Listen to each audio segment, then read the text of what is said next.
السلام عليكم ورحمه الله وبركاته. ازيكم يا حبايب قلب؟ عاملين ايه؟ يا رب دايما تكونوا بخير. النهارده باذن الله هنعمل مع بعض الكشري المصري بطريقه سهله جدا.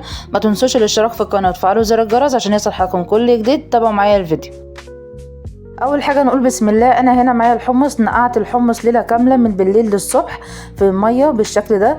ومعايا العدس نقعته ليله كامله برضك من بالليل للصبح. وابتدي ان انا ارفع العدس وارفع الحمص وابتدي ان انا اسلق العدس والحمص بالشكل ده. بعد كده اكون مجهزه معايا بصل وابتدي ان انا اقطع البصل بالشكل ده زي ما حضراتكم شايفين، اقطعها شرايح. ما ننساش نصلي على سيدنا محمد ونقول اللهم صل وسلم وبارك على نبينا محمد وعلى اله واصحابه اجمعين. عشان نطلع البصل يكون مقرمش معايا ويكون طعمه كويس جدا، انا هنا مش بضيف للبصل ولا دقيق ولا نشا عشان يقرمش معايا. انا هخليه يقرمش معانا بطريقه سهله جدا، وكمان هخلي طعمه جميل جدا. كده خلاص خلصنا كميه البصل بتاعتنا. ببتدي ان انا انزل بيها في الحله بالشكل ده، وابتدي ان انا افك البصل كويس جدا عن بعضه. وبعد كده ببتدي ان انا انزل على البصل بنص معلقه من الملح، وابتدي ان انا اقلب الملح كويس جدا مع البصل، واسيب البصل والملح منقوعين كده حوالي نص ساعه، وابتدي ان انا ارفعه على البوتاجاز. ميزه الملح هنا بيخلي البصل الطعم يكون جميل جدا، وفي نفس الوقت بيخلي البصل بيقرمش معايا من غير دقيق ومن غير نشا، ويكون خفيف معايا. واكون مجهزه معايا حله على البوتاجاز يكون فيها ميه مغليه، وابتدي ان انا انزل عليها بمعلقه ملح وادوبها كويس جدا. واكون مجهزه معايا نوع من انواع المكرونه، اي نوع اللي حضراتكم تفضلوها في الكشري. انا ببتدي ان انا انزل بيها عندي في الميه بالشكل ده. انا هنا استخدمت نوعين من المكرونه المقصوصه والمكرونه الاسباجيتي، وابتدي ان انا اكسر المكرونه الاسباجيتي بالشكل ده واسلق المكرونه. بعد كده ببتدي ان انا احمر البصل بعد ما قعد معايا حوالي نص ساعه، وابتدي ان انا ارفع البصل على البوتاجاز على نار عاليه، وابتدي ان انا ازود الزيت على البصل بالشكل ده. واول ما البصل يتحمر معايا ووصل معايا اللون الذهبي، ببتدي ان انا اصفيه كويس جدا من الزيت بالشكل ده زي ما حضراتكم شايفين. ونسمع مع بعض صوت قرمشه البصل. شايفين ما شاء الله جميله ازاي.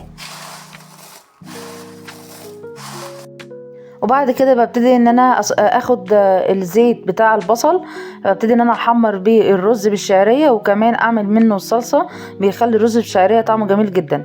بعد كده ببتدي ان انا انزل بمعلقه توم مفروم ناعم واحمرها كويس جدا مع الزيت. وبعد كده ببتدي ان انا انزل عليها بمعلقه معجون صلصه الطماطم واقلبها كويس جدا مع التومه بالشكل ده.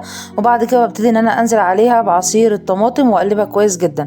بعد كده نبتدي ان احنا ننزل عليها بالتوابل، ننزل عليها بنص معلقه ملح، وننزل عليها بنص معلقه كمون، وننزل عليها بنص معلقه فلفل اسود، واسيب الصلصه تتسبك معايا كويس جدا بالشكل ده زي ما حضراتكم شايفين. وبعد كده نبتدي ان احنا نعمل مع بعض الرز بالشعريه. انا هنا مجهزه معايا حله على البوتاجاز ونزلت عليها بالزيت اللي احنا حمرنا بيه البصل، وابتدي ان انا احمر الشعريه كويس جدا بالشكل ده زي ما حضراتكم شايفين. واول ما الشعريه تاخد معايا اللون الذهبي، ابتدي ان انا انزل عليها بالرز اللي انا غسلاه ومصفياه كويس جدا من الميه، وابتدي ان انا احمر الرز مع الشعريه بالشكل ده. وبعد كده ببتدي ان انا انزل عليها بحوالي نص معلقه ملح، وانزل عليها بالميه المغليه بالشكل ده زي ما حضراتكم شايفين، واسيب الرز يستوي معايا بالشكل ده زي ما حضراتكم شايفين. وبعد كده نبتدي ان احنا نعمل مع بعض الشطه.